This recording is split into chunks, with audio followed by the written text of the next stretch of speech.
একত্রিত হয়েছি। আজকে আমরা খুব দুঃখের সহিত আমাদেরকে বলতে হচ্ছে যে এই কলকাতা আরজি কর মেডিকেলের যে ছাত্রী চিকিৎসক ওনাকে যেইভাবে নির্মমভাবে পাশবিক মানে কি বলা যায় তেমন বলার মতো কোনো ভাষা নেই আর কি, এইভাবে হত্যা করা হয়েছে। তার জন্য আমরা মানে অবিলম্বে আমরা সরকারের কাছে এই ফাঁসির দাবি জানাচ্ছি।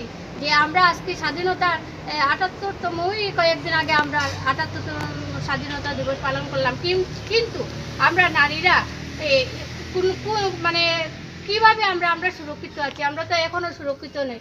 আজকে আমরা হাটে বাজারে স্কুল কলেজে সব সময় আমাদেরকে বাইরে করে যেতে হয়, কিন্তু আমরা আজকে এতদিন হয়ে যাওয়ার পর স্বাধীনতা গর্বের বিষয়, আমাদের দেশ স্বাধীন হয়েছে, কিন্তু আমরা নারীরা আজ পর্যন্ত কোনো ধরনের কোনো এই স্বাধীনতা পাইনি। আজকে যে আমরা এই আসামে একটা ঘটনা ঘটে গেল, কয়েকদিন আগে শিলচর আসাম ইউনিভার্সিটি থেকে একটা মেয়ে ক্লাস করে যাওয়ার সময় ওকে কিডন্যাপ করে নিয়ে যাওয়া হলো। এটা কি আমরা কি প্রতিনিয়তভাবে এইভাবেই আমরা কি চেয়ে থাকবো যে আমাদের একটা দুঃখের সময় আসে, দুঃখে আমরা কি কোনো ধরনের কোনো সুরক্ষা পাবো না? তার জন্য আমরা চাই যে আরজি করের যে নিহত চিকিৎসক যারা দোষী সাব্যস্ত ৭ জন না ৮ জন হয়েছেন, ওনাদের পরিবারের যে মহিলা মা বোন আছেন, ওরাও যেত প্রতিবাদ করে এই যে নারীদের বিরুদ্ধে যে এইভাবে যে ঘটনা ঘটছে, যাতে এটা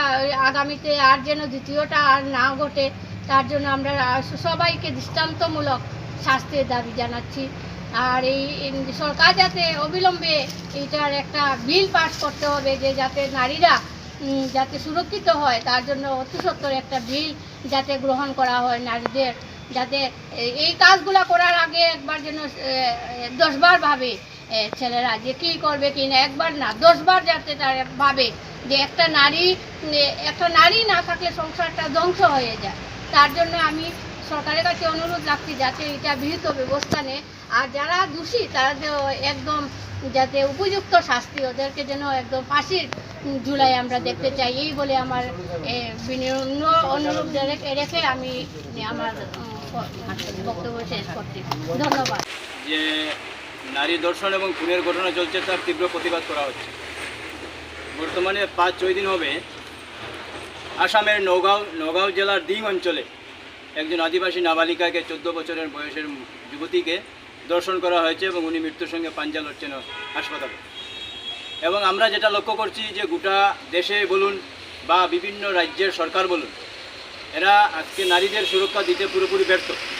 এবং আজ প্রমাণিত হয়েছে যে নারীদের সুরক্ষা দিতে পুরোপুরি ব্যর্থ হয়েছে বিভিন্ন রাজ্যের রাজ্য সরকার। আসামের রাজ্য সরকার হিমন্ত বিশ্ব শর্মা বড়াই করে বারবার বলছেন বেটি বাঁচাও বেটি পড়াও, এবং উনি সাম্প্রদায়িকভাবে তিনি ভাষণ দিয়ে মানুষের মনকে ডাইভার্ট করার চেষ্টা করছেন। এবং একদিকে আসামের যে পরিস্থিতি, এই পরিস্থিতিতে সাম্প্রদায়িক দাঙ্গা লাগার উপক্রম চলে যাচ্ছে, এবং একদিকে নারীরা ধর্ষিত হচ্ছেন। নারীরা আজকে আসামের কাছাড় জেলাতে যেটা হচ্ছে সেটা আসামের ভেতরে কাছাড় জেলায় হয়েছে। আসামের আরও নওগাঁওয়ের পরে আরেকটি জেলা শিবসাগর না আর কোন জেলা, এই জেলাতেও হয়েছে। এই যে বিভিন্ন শিক্ষা প্রতিষ্ঠান বলুন, বিভিন্ন কর্মক্ষেত্র বলুন, সেই কর্মক্ষেত্রে নারীরা সুরক্ষিত নয়। তাই আমরা নিখিল ভারত গণতান্ত্রিক মহিলা সমিতির পক্ষ থেকে আসামের রাজ্য সরকারকে দাবি জানাচ্ছি যে অতি সত্বর নারীদের সুরক্ষার জন্য বিহিত ব্যবস্থা নিতে হবে, এবং যাতে বিভিন্ন কর্মস্থলে বা বিভিন্ন শিক্ষা প্রতিষ্ঠানে বা বিভিন্ন পরিবারে যাতে নারীরা সুরক্ষিত থাকে, তার জন্য সরকারকে বিহিত ব্যবস্থা নিতে হবে। পাশাপাশি আমরা ইদানিংকালে সারা দেশ উত্তাল আরজি কর কাণ্ডের ঘটনা নিয়ে আমরা পাশাপাশি আরজি কর কাণ্ডেরও তীব্র প্রতিবাদ করছি, এবং আরজি কর কাণ্ডে যারা যদি জড়িত দোষীদের উপযুক্ত শাস্তি প্রদান করতে হবে।